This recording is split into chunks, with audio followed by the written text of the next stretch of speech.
វាសួរបងប្អូនបាទថ្ងៃនេះទី1 ខែ 1 ឆ្នាំ 2026បាទខ្ញុំចង់ផ្ដល់ជាព័ត៌មានតិចតួចជូនបងប្អូនបាទជាទូទៅបងប្អូនដែលចង់ដាំកៅស៊ូមុនដាំតែងតែសួរថាពូជណាជ័រច្រើនពូជណាយូរវែងពូជណាធន់ជំងឺពូជណាមិនរើសអីជាដើមមិនរើសដីជាដើមបាទអញ្ចឹងអត់ដែលឃើញអ្នកណាមួយសួរថាធ្វើយ៉ាងម៉េចដើម្បីកៅស៊ូអាយុវែងធ្វើយ៉ាងម៉េចដើម្បីឲ្យកៅស៊ូនឹងធំលឿនធ្វើយ៉ាងម៉េចដើម្បីឲ្យកៅស៊ូនឹងមិនសូវមានជំងឺគាត់មិនសូវសួរសំណួរទាំងហ្នឹងទេហើយដូចជាក់ស្ដែងព្រឹកមិញនេះបាទមានបងម្នាក់គាត់យកដបមួយមករត់ទិញថ្នាំ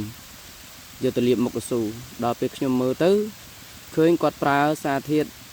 ET-phone បាទជាអរម៉ូនធ្វើឲ្យកៅស៊ូនឹងរំញោចគេហៅថាធ្វើឲ្យភាពចាស់ច្រៀងលឿនហ្នឹងដែលយើងហៅថាអរម៉ូនរំញោចជ័រហ្នឹងឃើញគាត់យកមកកំហាប់វា 40% ទៅហើយខ្ញុំសួរថាបងយកទៅធ្វើអីគាត់ថាយកទៅលាបមុខកៅស៊ូមិនក៏បងប្រើកំហាប់វារហូតដល់ 40% ទៅហើយកៅស៊ូនឹងលាបដើម្បីកាប់ចេញឬក៏យ៉ាងម៉េច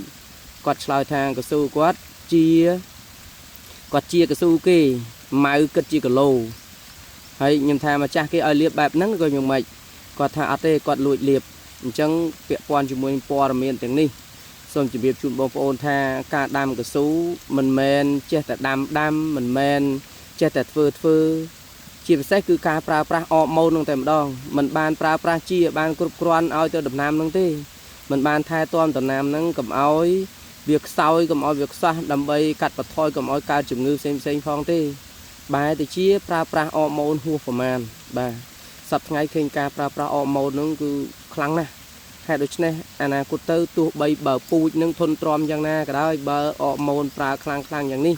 កៅស៊ូរបស់បងប្អូននឹងខ្សោយនឹងខ្សោះនឹងស្គមទីបំផុតនឹងឈឺឬក៏ធ្វើឲ្យកៅស៊ូស្កកតែម្ដងបាទហេតុនេះបងប្អូនដាច់ខាតត្រូវតែឆ្វេងយល់ឲ្យបានច្បាស់លាស់បាទហើយម្នាក់គឺបើរឿងពូជគាត់ចាប់អារម្មណ៍ហើយបងប្អូនដឹងទេពូជនៅលើស្រុកនៅក្នុងស្រុកខ្មែរនេះតាមខ្ញុំធ្លាប់សវេជាង200ពូជហេតុអីបានពូជទាំងអស់នោះមិនចរាចរទាំងអស់ហេតុអីបានពូជខ្លះបានផលល្អពូជខ្លះមិនសូវបានផលអានឹងពាក់ព័ន្ធជាមួយអាកាសធាតុដោយសារ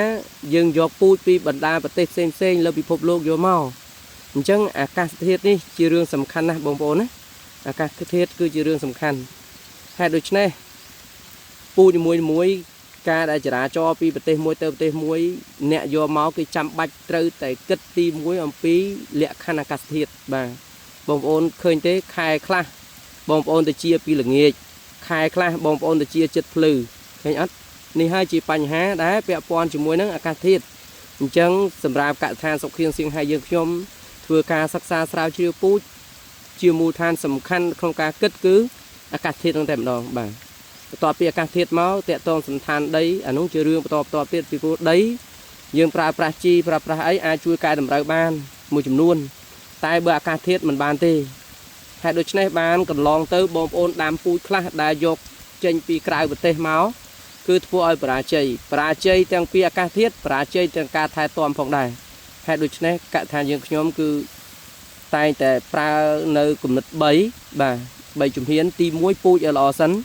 ទី2បច្ចេកទេសទី3តម្លៃបាទនេះជាមូលដ្ឋានរបស់កសិដ្ឋានសុខធានសៀងហៃយើងខ្ញុំបាទហើយបើបងប្អូនចង់បានព័ត៌មានផ្សេងពាក់ព័ន្ធជាមួយនឹងពូជកៅស៊ូឬក៏ព័ត៌មានខ្លះអំពីកៅស៊ូ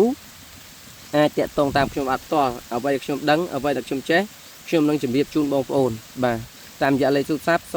9បាទសូមអរគុណបាទ